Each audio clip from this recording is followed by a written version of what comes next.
Homeopathy ప్రయాణంలోకి మళ్ళీ అందరికీ స్వాగతం. ఈరోజు మనం చాలా ముఖ్యమైన విషయం గురించి మాట్లాడుకోబోతున్నాం. అదే లక్షణాలు. సాధారణంగా మనకు జ్వరం వచ్చినా, తలనొప్పి వచ్చినా దాన్ని ఒక శత్రువులా చూస్తాం. కానీ హోమియోపతి దృష్టిలో లక్షణాల పాత్ర అంతకంటే చాలా పెద్దది. అదెలాగో ఈరోజు విశ్లేషణలో లోతుగా తెలుసుకుందాం. మన అన్వేషణ ఇక్కడే మొదలవుతుంది. ఆలోచించండి, మనకు ఏదైనా అనారోగ్యం కలిగినప్పుడు కనిపించే ఈ లక్షణాలు అవి నిజంగా మనల్ని ఇబ్బంది పెట్టడానికే వస్తున్నాయా, లేక మన శరీరం లోపల ఏదో సరిగ్గా లేదు, దాన్ని సరిచేయమని మనకొక సందేశం పంపుతోందా? ఈ ఒక్క ప్రశ్నకు సమాధానం దొరికితే ఆరోగ్యానికి, అనారోగ్యానికి సంబంధించిన మన దృక్పథమే మారిపోతుంది. ఈరోజు మన ప్రయాణంలో మనం ఏం తెలుసుకోబోతున్నామంటే, ముందుగా శాస్త్రీయ హోమియోపతి దృష్టిలో లక్షణాలు అంటే ఏంటో చూద్దాం. ఆ తర్వాత చికిత్సకు అవి ఎలా దారి చూపిస్తాయో చర్చిస్తాం. స్వస్థత దిశగా వెళ్తున్నప్పుడు వాటి పాత్రేంటి? ఇంకా చివరిగా లక్షణాల ద్వారా ఒక వ్యక్తిని ఎలా అర్థం చేసుకోవాలో తెలుసుకుందాం. సరే, ఇక మనం మొదటి విభాగానికి వచ్చేద్దాం. శాస్త్రీయ దృక్కోణంలో లక్షణాలు. హోమియోపతిలో లక్షణాలను ఎలా చూస్తారో ఇప్పుడు తెలుసుకుందాం. ఇది మనం సాధారణంగా అనుకునేదానికంటే చాలా భిన్నంగా, ఇంకా చాలా లోతుగా ఉంటుంది. మన గత విశ్లేషణలలో జీవశక్తి గురించి, మనసు శరీర సంబంధం గురించి మాట్లాడుకున్నాం కదా, గుర్తుందా? మన లోపల ఉన్న జీవశక్తిలో ఏదైనా అసమతుల్యత ఏర్పడినప్పుడే అది బయటకు వ్యాధి రూపంలో కనిపిస్తుంది. మరి లోపల ఉన్న ఆ అసమతుల్యతకు, బయట కనిపించే వ్యాధికి మధ్య వారధి ఏది? ఆ రెండింటినీ కలిపేది ఏది? అవే లక్షణాలు. మరి శాస్త్రీయంగా లక్షణం అంటే ఏంటి? సింపుల్గా చెప్పాలంటే, లక్షణమనేది వ్యాధి కాదు. అది కేవలం మన శరీరంలో అస్తవ్యస్తంగా ఉన్న జీవశక్తి యొక్క బయటి రూపం. అంటే లోపల ఇంజన్లో ఏదో సమస్య ఉందని చెప్పే ఒక వార్నింగ్ లైట్ లాంటిదన్నమాట, ఒక అలారం లాంటిది. శామ్యుయల్ హానెమాన్, జేటీ కెంట్ వంటి గొప్ప మార్గదర్శకులు చెప్పింది కూడా ఇదే. లక్షణాలు మనల్ని బాధపెట్టడానికి రావు, అవి అనారోగ్యంతో మన జీవశక్తి చేస్తున్న పోరాటం యొక్క ఫలితాలు. ఆ పోరాటం జరుగుతోంది కాబట్టే మనకు జ్వరమొస్తోంది, నొప్పి కలుగుతోంది. అది శరీరం తనను తాను బాగుచేసుకునే ప్రయత్నం. సరే, ఇప్పుడు మన రెండవ విభాగంలోకి వెళదాం. మరి ఈ అవగాహన చికిత్సలో ఎలా ఉపయోగపడుతుంది?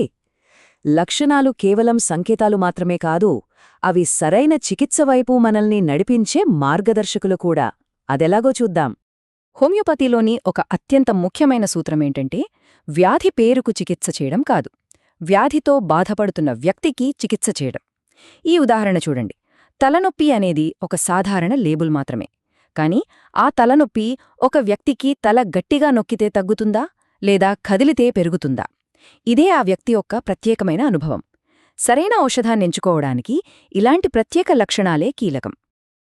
జేటీ కెంట్ మాటల్లో చెప్పాలంటే, ఒక లక్షణం ఎప్పుడు, ఎలా, ఏ పరిస్థితుల్లో మారుతోంది అనేదే చాలా ముఖ్యం.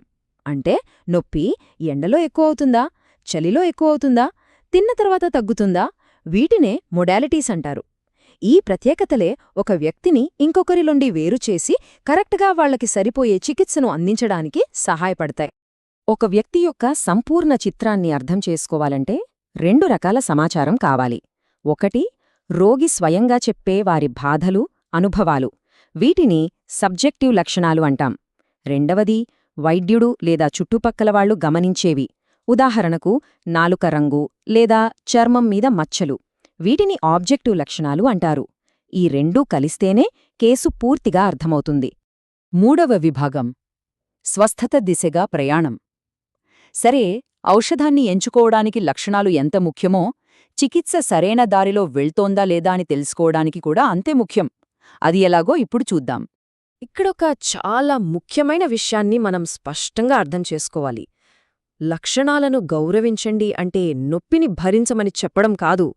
దాని అసలు అర్థం లక్షణాలను గుడ్డిగా అణిచివేయకూడదని. అలా అణిచివేస్తే ఇంట్లో దొంగలు పడ్డారని మోగుతున్న అలారంను మనం ఆపేసినట్టుంటుంది.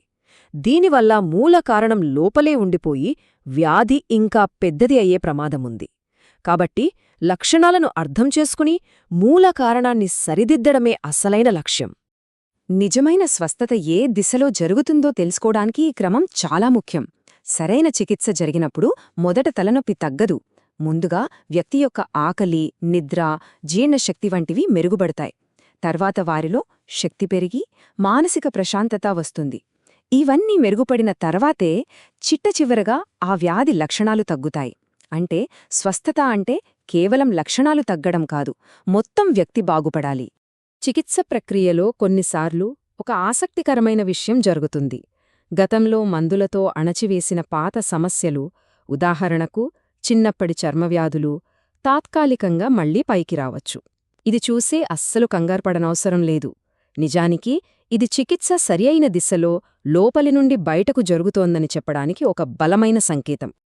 4వ విభాగం వ్యక్తిని అర్థం చేసుకోవడం. ఇప్పుడు వివిధ రకాల లక్షణాలను కలిపి ఒక వ్యక్తి యొక్క సంపూర్ణ చిత్రాన్ని ఎలా నిర్మిస్తారో చూద్దాం. లక్షణాలను 3 ముఖ్యమైన వర్గాలుగా చూస్తారు. 1. వ్యక్తి యొక్క భయాలు, కోపం, విచారం వంటి మానసిక లక్షణాలు. 2. మొత్తం శరీరానికి సంబంధించినవి, అంటే దాహం ఎలా ఉంది, నిద్ర ఎలా పడుతుంది, చలిని తట్టుకోగలరా లేదా వేడిని తట్టుకోగలరా వంటి సాధారణ లక్షణాలు. 3. కేవలం ఒకే భాగానికి చెందినవి, అంటే మోకాళ్ళి నొప్పి వంటి ప్రత్యేక లక్షణాలు. చికిత్సలో ఒక వ్యక్తిని సంపూర్ణంగా అర్థం చేసుకోవడానికి మానసిక, సాధారణ లక్షణాలకే ఎక్కువ ప్రాధాన్యత ఇస్తారు. ఈ మానసిక, సాధారణ ఇంకా ప్రత్యేక లక్షణాలన్నిటినీ కలిపి ఒక సంపూర్ణ చిత్రం లేదా టోటాలిటీ ఆఫ్ సిమ్టమ్స్ను రూపొందిస్తారు. ఇది ఆ వ్యక్తి యొక్క అనారోగ్యపు ప్రత్యేకమైన వేలిముద్ర లాంటిది. ఈ చిత్రానికి సరిగ్గా సరిపోయే ఔషధాన్ని ఎంచుకోవడం ద్వారా ఆ వ్యక్తి యొక్క జీవశక్తిని మళ్లీ సరైన దారిలో పెట్టడం సాధ్యమవుతుంది. మనం ఈ విశ్లేషణ మొదలుపెట్టినప్పుడు ఒక ప్రశ్న వేసుకున్నాం, గుర్తుందా? లక్షణాలు శత్రువులా, సందేశమా అని. ఇప్పుడు మనకు సమాధానం దొరికింది కదా. లక్షణాలు అస్సలు శత్రువులు కావు, అవి మన శరీరపు భాష. ఆ భాషను మనం శ్రద్ధగా విని అర్థం చేసుకోగలిగితే మనం కేవలం వ్యాధిని కాదు, ఆ వ్యక్తిని, వారి అంతర్గత స్థితిని సంపూర్ణంగా అర్థం చేసుకోగలుగుతాం. కాబట్టి ఈ విశ్లేషణ నుండి మనం గుర్తుంచుకోవాల్సిన ముఖ్య సందేశం ఒక్కటే: మన శరీరం ఇచ్చే సంకేతాలను, అంటే లక్షణాలను అణచివేయకుండా వాటిని గౌరవించాలి. ఎందుకంటే ఆ లక్షణాలే మనల్ని నిజమైన, సంపూర్ణమైన స్వస్థత వైపు నడిపించే దారిదీపాలు. పెద్దవాళ్ల సంగతి సరే, మరి తమ బాధను మాటల్లో స్పష్టంగా చెప్పనేని చిన్నపిల్లల మాటేంటి? వారి శరీరమిచ్చే సంకేతాలను మనం ఎలా గమనించాలి, ఎలా అర్థం చేసుకోవాలి?